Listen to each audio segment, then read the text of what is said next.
Durante toda a vida, ele foi o segundo plano da família, sempre deixado de lado, sempre em silêncio. Até o dia em que sua mãe bateu à porta com uma simples proposta: abrir mão da própria casa para ajudar o irmão favorito. O que ela não esperava era que ele já tinha um plano. E quando a família descobriu o que ele fez, o caos começou. Quer saber como tudo terminou? Então assiste até o fim, porque essa história vai te deixar de queixo caído. Meus pais chegaram com uma bomba. Meu irmão e a família dele iam se mudar para minha casa. Segundo eles, a decisão já estava tomada. E minha opinião não importava. Desde que me entendo por gente, sempre fui o segundo plano da família. Nunca o preferido, nunca o queridinho. Apenas o João, o contador. Meu irmão, Lucas, por outro lado, sempre foi o orgulho da casa. Quando a gente era criança, ele ganhava bicicleta nova no Natal. Eu ficava com a usada dele.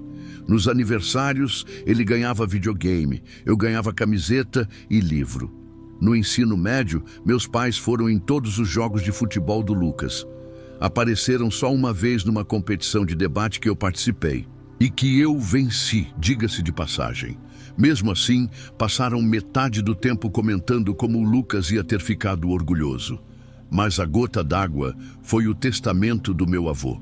Lucas ficou com uma casa enorme, de 4 quartos, num bairro nobre, aqui de Belo Horizonte. Eu, com uma casinha simples, 2 quartos, quase na divisa da cidade. Eu lembro de ter ouvido, sem querer, minha mãe pedindo ao meu avô para deixar a casa grande com o Lucas. Ela achava que ele precisava de mais espaço para quando tiver a própria família. E eu? João se vira com a casa menor, pai. Nunca reclamei. Já tinha aceitado meu lugar. No pódio, o segundo. Então, quando estávamos todos reunidos naquele tradicional jantar de família, não fiquei surpreso com o anúncio triunfante. Lucas e a esposa dele, Patrícia, se entreolharam e disseram que tinham uma grande novidade. Vamos vender a casa, disse Lucas radiante. Quase engasguei com a água. Vamos investir numa oportunidade incrível, completou Patrícia, animadíssima. Era uma tal de startup tecnológica, apresentada por um amigo do Lucas, o Gustavo, que, segundo eles, ia revolucionar o mercado de investimentos no Brasil. Os olhos dos meus pais brilhavam de empolgação. Gustavo estima um retorno de 300% no primeiro ano, disse Patrícia. 300%? Repeti, largando o garfo. Isso soa arriscado. Vocês têm 2 filhos pequenos. Será que não era melhor investir só uma parte? A temperatura na sala pareceu cair uns 10 graus. Patrícia bufou. E Lucas me olhou com aquele sorriso arrogante que eu conheço desde sempre. João, ele disse num tom professoral, eu estudei administração na UFMG. Você fez contabilidade numa faculdade particular do interior. Acho que eu entendo um pouco mais disso do que você. Mordi a língua. Ele nunca mencionava que mal se formou, enquanto eu me graduei com honras e já tinha sido promovido 2 vezes no meu escritório. Mas de que adiantava? O vovô me deixou a casa grande por um motivo, continuou ele. Ele sabia que eu tinha visão para negócios. Ali, eu podia ter desmentido tudo. Podia ter dito que o vovô só fez isso porque minha mãe praticamente implorou. Podia ter lembrado que nosso avô construiu o patrimônio dele com uma vida de trabalho e investimentos conservadores. E que certamente jamais teria vendido uma casa para apostar numa plataforma digital criada por um cara que já tinha falido 3 vezes. Mas para quê? Depois de tanto tempo sendo o plano B, eu não ia salvar o plano A dele. Você tem razão, respondi bebendo mais um gole d'água. A decisão é sua. Minha mãe sorriu como se tivesse ouvido uma declaração de amor. Estamos tão orgulhosos de você, meu filho, disse ela. É preciso coragem para aproveitar uma oportunidade dessas. Durante o resto do jantar, Lucas e Patrícia contaram os planos com a fortuna que iriam ganhar. Viagens pelo mundo, casa de praia, escola particular para os filhos. Eu só sorria e acenava. em silêncio, enquanto mentalmente fazia as contas da minha próxima reforma. Eu vinha reformando a minha casinha aos poucos, cômodo por cômodo, com o dinheiro que sobrava do meu salário modesto de contador. Mês passado, terminei a cozinha. Próxima missão, o banheiro. E já que você chegou até aqui na história, que tal comentar aí embaixo se você já presenciou ou viveu algo parecido com favoritismo na família? Quero saber sua opinião. 3 meses depois daquele jantar, eu estava curtindo um banho quente no meu banheiro recém-reformado, quando o celular começou a vibrar feito louco. Ignorei no começo, mas depois da 5ª chamada, me enrolei na toalha. E fui ver o que era 6 ligações da minha mãe. Isso não era bom sinal. Liguei de volta, ainda pingando. João, graças a Deus. Ela atendeu com a voz nervosa. Você pode vir aqui em casa? É sobre o Lucas. 1 hora depois, estacionei na frente da casa dos meus pais. E bastou olhar para entender que algo tinha dado errado. Malas e caixas se acumulavam na varanda. Antes que eu pudesse tocar a campainha, a porta se abriu e 2 criaturinhas me derrubaram, os filhos do Lucas. Tio João, gritou a pequena Lara. A gente vai morar com a vovó e o vovô. Levantei os olhos e vi minha mãe parada na porta. Rosto cansado, abatido. Atrás dela, Lucas andava de um lado para o outro, grudado no celular. E Patrícia, sentada no sofá, encarava a tela do notebook com o olhar vazio. O que está acontecendo? Perguntei, já imaginando a resposta. Minha mãe me puxou para dentro. Eles perderam o apartamento. O aluguel subiu muito. Ah, então, o dinheiro já era. Eles tinham vendido a casa, investido quase tudo na ideia mirabolante do Gustavo. O resto foi gasto num carro esportivo vermelho que não fazia o menor sentido para uma família com 2 crianças. Numa viagem absurda para as Maldivas e num apartamento caríssimo no centro. E o Lucas? Ainda largou o emprego no banco para se dedicar ao negócio. O Gustavo disse que o primeiro trimestre é sempre mais lento, disse Lucas em voz alta, encerrando a ligação com um sorriso forçado. Mas ele garantiu que tudo vai melhorar a qualquer momento. Fui até a cozinha buscar um copo d'água e meu pai veio logo atrás. E aí? Perguntei baixinho. Quão ruim está a situação? Ele suspirou fundo, passando a mão pelos poucos fios de cabelo que lhe restavam. Eles torraram tudo, João.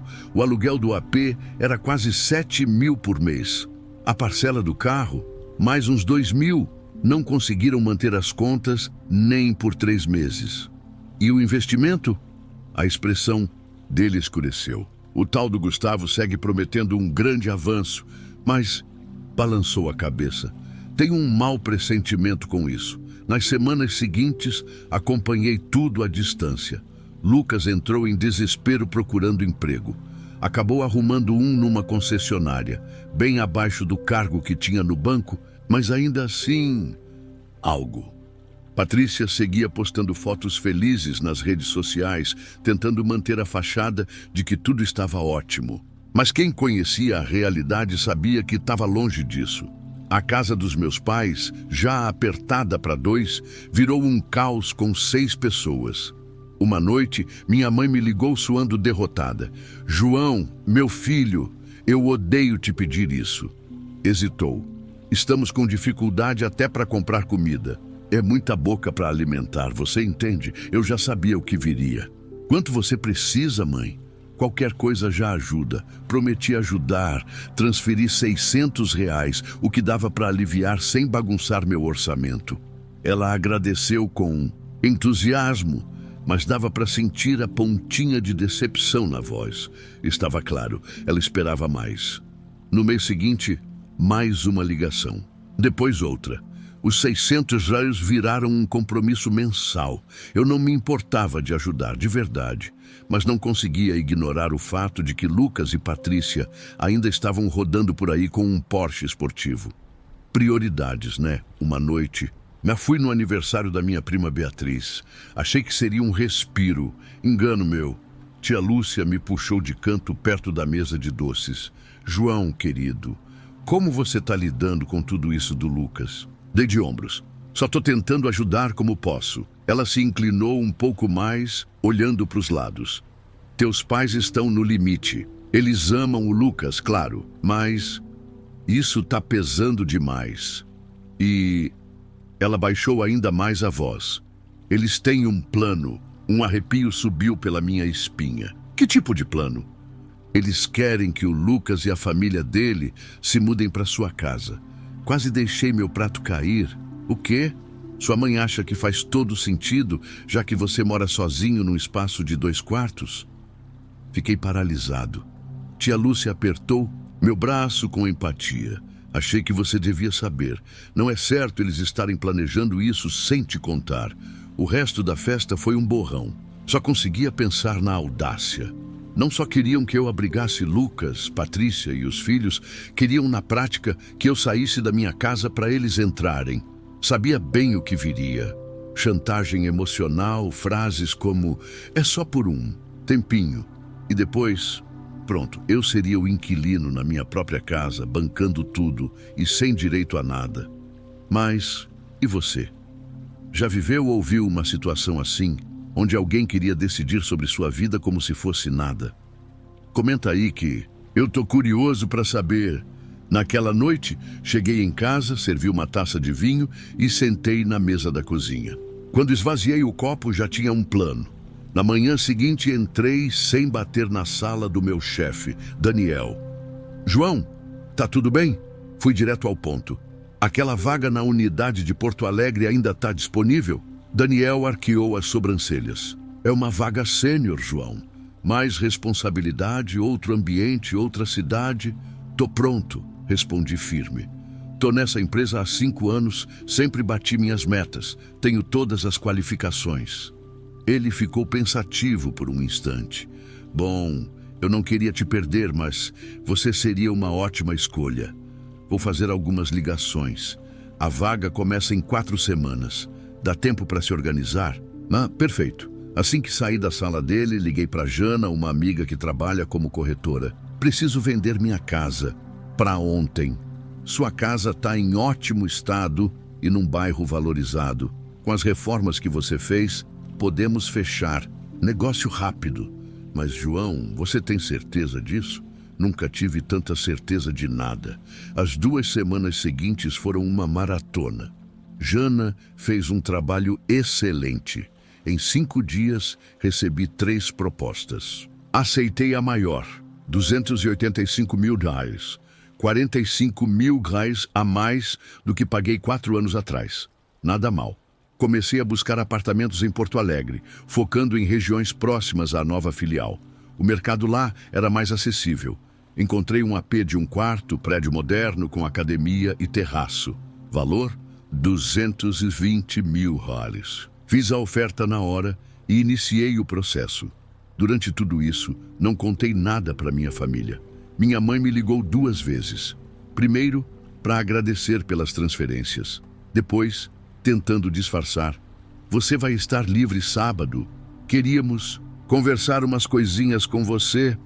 Claro, mãe, estarei lá. Enquanto isso, agendei uma empresa de mudanças, embalaram tudo e levaram a maior parte para o depósito em Porto Alegre. Só deixei o essencial em 2 malas. Roupas para algumas semanas, meu notebook e uns itens pessoais. No dia seguinte à mudança, me hospedei num albergue simples no centro. Dormir num beliche, dividindo o quarto com estranhos, era algo que João nunca imaginou fazer. Mas aquilo era só temporário. Faltavam apenas 3 dias para seu voo. No sábado à noite, ele deixaria tudo para trás. Naquela noite, dirigiu até a casa dos pais pela última vez. Estacionou a uma rua de distância para não dar na cara que o carro estava carregado com tudo o que restava de sua antiga vida. Caminhou até a porta e respirou fundo. Aquela seria a conversa que ele evitou a vida inteira. A mãe abriu com um sorriso forçado. João, que bom que veio, justo na hora do jantar. Lá dentro, o ambiente estava pesado. O pai na cabeceira da mesa, desconfortável. Lucas e Patrícia já estavam lá, forçando sorrisos que soavam mais como deboche. As crianças, curiosamente, não estavam por perto. Depois de algumas trocas de palavras vazias, a mãe colocou os talheres sobre o prato. Querido, queríamos conversar com você sobre sua casa. João fingiu surpresa. O que tem ela? Achamos que faria sentido o Lucas e a família ficarem com você por um tempo. Disse, num tom meloso, que ela sempre usava para convencê-lo a ceder algo em favor do irmão. Ele olhou para Lucas, que manteve os olhos grudados no prato. Patrícia o observava com um brilho de desafio nos olhos. Por quanto tempo? Perguntou João, mesmo já sabendo a resposta. Ainda não sabemos, disse Lucas, dando de ombros. Mas as coisas estão começando a melhorar. O Gustavo disse que a virada está próxima. João teve que conter uma gargalhada. 3 meses depois, e ele ainda acreditava nesse conto. Isso não me parece uma boa ideia, respondeu firme. Minha casa é pequena. Você pode ficar com o quarto menor e deixar a suíte para eles, sugeriu a mãe. Ou, completou, talvez pudesse ficar com algum amigo por um tempo. Só até tudo se ajeitar. Ele quase retrucou, mas pensou melhor. Em poucos dias, tudo aquilo seria passado. O melhor seria deixá-los achando que tinham vencido. Suspirou. Tá certo, disse num tom neutro. Quando eles pensam em se mudar, a mãe pareceu surpresa com a facilidade. Estávamos pensando no próximo fim de semana. Funciona para você? Claro, respondeu distraído. Acho que já vou começar a empacotar umas coisas. Lucas e Patrícia trocaram olhares de vitória. A mãe sorriu aliviada. O pai, envergonhado, evitava olhar nos olhos do filho. O jantar seguiu num borrão. Eles já discutiam a logística da mudança. Que móveis iam ficar, quais iriam para o depósito, como o escritório dele poderia virar o quarto de brinquedos das crianças. João apenas fingia escutar, empurrando a comida no prato. Depois da sobremesa, levantou-se. Preciso ir. Tenho muito o que organizar. Enquanto saía pela porta, ainda pôde ouvir a conversa continuar. Eu disse que ele ia concordar, murmurou a mãe. João sempre foi razoável. Completou, satisfeita. A gente ajuda com a mudança dele? Perguntou o pai. Não precisa, respondeu Patrícia casual. A maioria das coisas pode ficar na garagem. Não é como se ele tivesse algo valioso. Vamos precisar de outro sofá, disse Lucas. Aquele que ele tem acaba com minhas costas. João fechou a porta suavemente atrás de si. As vozes foram sumindo à medida que se afastava. Eles já o tinham excluído, já planejavam ocupar seu espaço como se ele nunca tivesse existido. Mas mal sabiam que não havia mais nada ali para tomarem. De volta ao albergue, viu uma mensagem da mãe. Obrigada por entender, querido. Seu irmão está muito grato. Ele não respondeu. Apenas enviou uma mensagem rápida para Jana. Tá tudo certo? A resposta veio segundos depois. Tudo em ordem. Os novos donos pegam as chaves na quinta-feira. Na manhã seguinte, João acordou cedo, fez o check-out e foi direto para o aeroporto. Quando o avião decolou rumo à sua nova vida em Porto Alegre, sentiu um peso imenso saindo dos ombros. O apartamento estaria pronto em 2 dias. O novo emprego começaria em 1 semana. E após quitar o imóvel, ainda restaram cerca de $65 mil, dinheiro que ele pretendia investir com cautela. Diferente de certas pessoas. A primeira semana em Porto Alegre passou voando. João se instalou em seu loft moderno, com janelões de vidro e vista panorâmica da cidade. O bairro era cheio de cafés, lojas e vida. O novo trabalho vinha com sala própria e um aumento de 15% no salário. Tudo estava saindo exatamente como ele planejou. Até que na noite de quinta-feira, o celular começou a vibrar sem parar. Chamadas perdidas. 27 em 2 horas. 15 da mãe, 8 do pai, 4 do Lucas. E dezenas de mensagens de texto, uma mais desesperada que a outra. João nem precisou ler para saber exatamente o que tinha acontecido. Era naquele dia.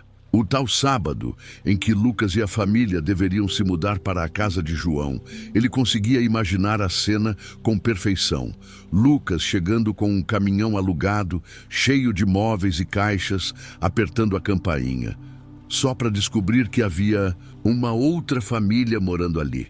Pegou uma taça de vinho e se jogou no sofá novo do loft, ponderando se deveria responder às chamadas ou apenas bloquear todo mundo. Antes que decidisse, o celular voltou a tocar. Mãe, contra todo o bom senso, atendeu. João Eduardo Ferreira. A voz da mãe estourou no alto-falante, fazendo-o afastar o celular do ouvido. O que foi que você fez? Oi para você também, mãe, respondeu calmo, tomando um gole do vinho. Não se faça de desentendido, gritou ela. O Lucas acabou de chegar na sua casa com o caminhão de mudança e tem outra família morando lá. Eles disseram que compraram a casa há 2 semanas. Isso mesmo, confirmou João tranquilo. Os Andersons, gente boa, um casal com 2 filhos adolescentes, fizeram um ótimo negócio. O silêncio do outro lado foi mais ensurdecedor que o grito. Então, você vendeu sua casa sem avisar ninguém? A voz dela agora tremia, indignada. Como você pôde fazer algo tão desleal? João soltou uma risada seca. Desleal? Vindo de alguém que planejava me tirar da minha própria casa sem nem perguntar. Outra pausa. Então, em tom frio, onde você está, Porto Alegre? Conseguiu uma promoção. Agora sou contador sênior na filial daqui. A voz dela falhou. Então você simplesmente foi embora? Sem se despedir, sem contar para ninguém, meio que como vocês estavam prestes a fazer comigo, né? Isso é diferente, insistiu ela. Nós somos família, precisávamos da sua ajuda. Não, mãe, o que vocês queriam era mais um sacrifício meu, como sempre. E ali, João falou. Tudo, desabafou, da infância apagada. Das vezes que ficou em segundo plano, dos presentes desiguais, do favoritismo explícito, da casa maior doada por influência dela. E agora, da tentativa descarada de tomarem o único bem que ele conquistou sozinho. O silêncio durou longos segundos, até que a voz da mãe voltou, agora gelada. Eu não sei com quem você pensa que está falando, jovem, mas eu ainda sou sua mãe, e a partir de agora, você não é mais meu filho. João estava preparado para chantagens, culpa, drama, mas aquilo doeu mais do que esperava. Acho que nós 2 sabemos que sempre foi assim, mãe. Fez uma pausa, depois completou. E estou cancelando as transferências mensais. Os de 600 ralhas que eu vinha enviando para ajudar a família do Lucas. Acabou. Silêncio. Nós não queremos seu dinheiro, disse ela por fim, mas sem nenhuma convicção. Ótimo. Porque vocês não vão ver mais nada. Desligou antes que ela pudesse dizer mais. Bloqueou o número dela. Depois, o do pai, do Lucas e da Patrícia. Fim de contato. O celular vibrou mais algumas vezes. Números desconhecidos, tentativas de contato. Lucas usando o telefone do pai. A mãe mandando mensagem através de amigos. Desligou o aparelho.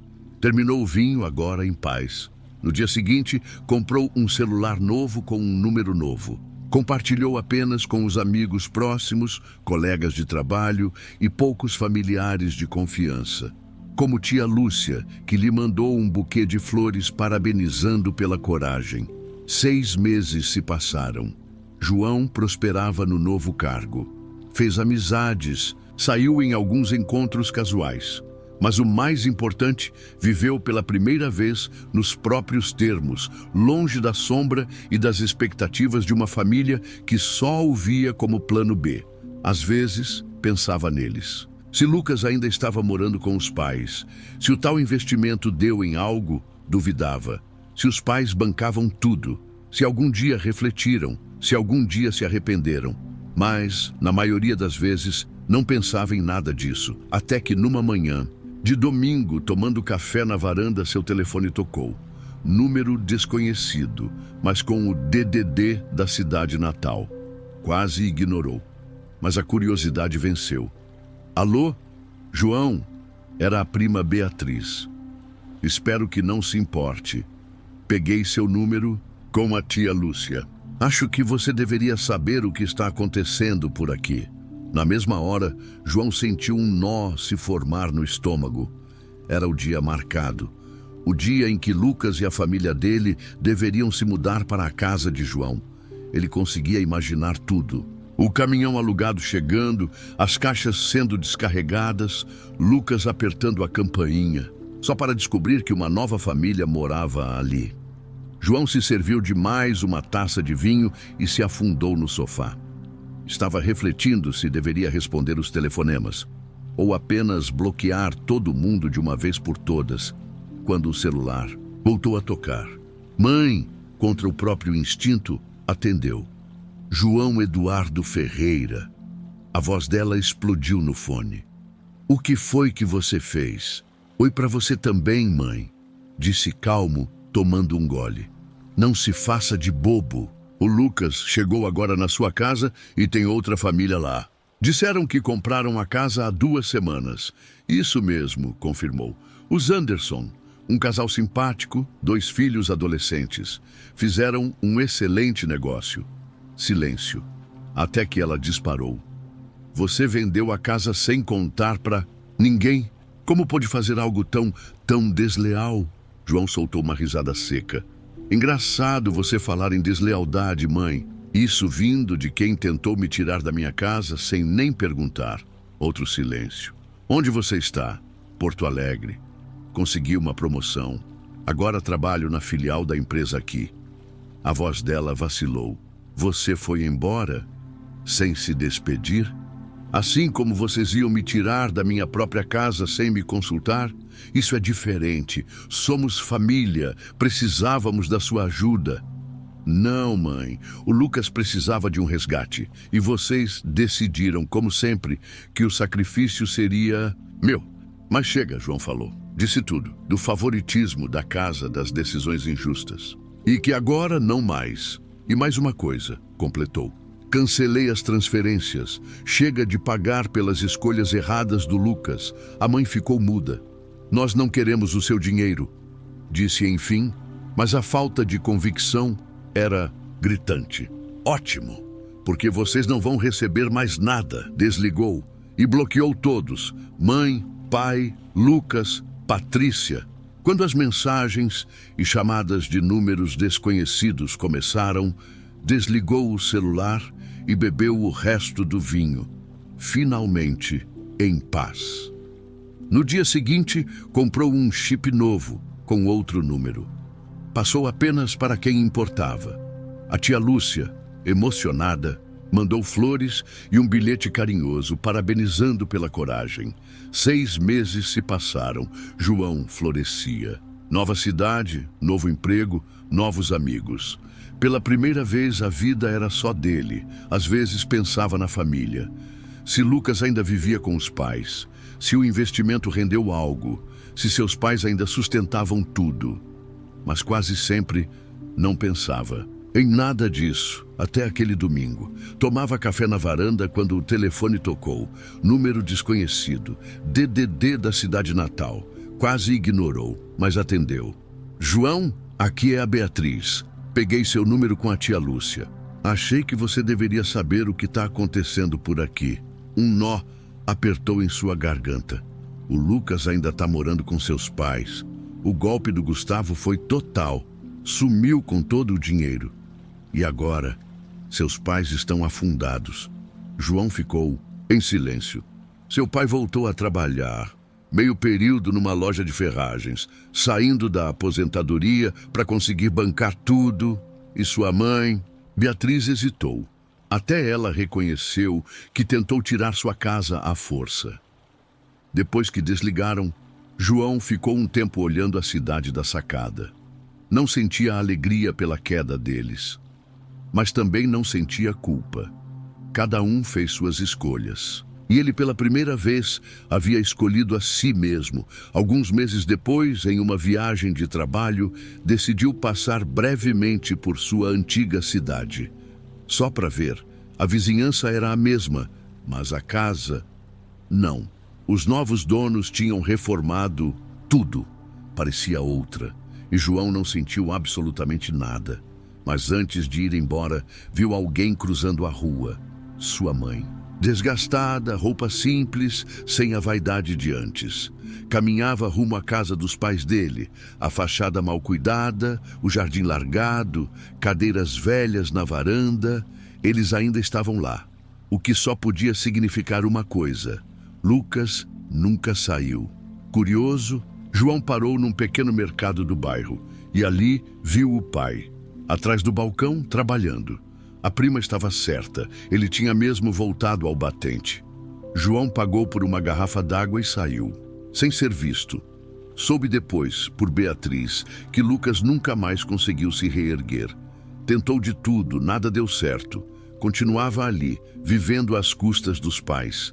E agora, sem a ajuda de João, o peso caiu só sobre eles. A mãe tinha finalmente admitido, ainda que tarde, que errou ao fazer de Lucas sua prioridade absoluta. E João seguiu. Conquistou novas oportunidades, novos amigos, um novo rumo. Nunca mais foi o segundo plano de ninguém. E no fim, entendeu que a melhor decisão que já tomou foi cortar laços com quem nunca o colocou em primeiro lugar. Porque no final das contas, a única pessoa que pode garantir seu sucesso é você. Mesmo? E você? Já teve que tomar uma decisão difícil como a do João? Já precisou cortar laços com quem te fazia mal?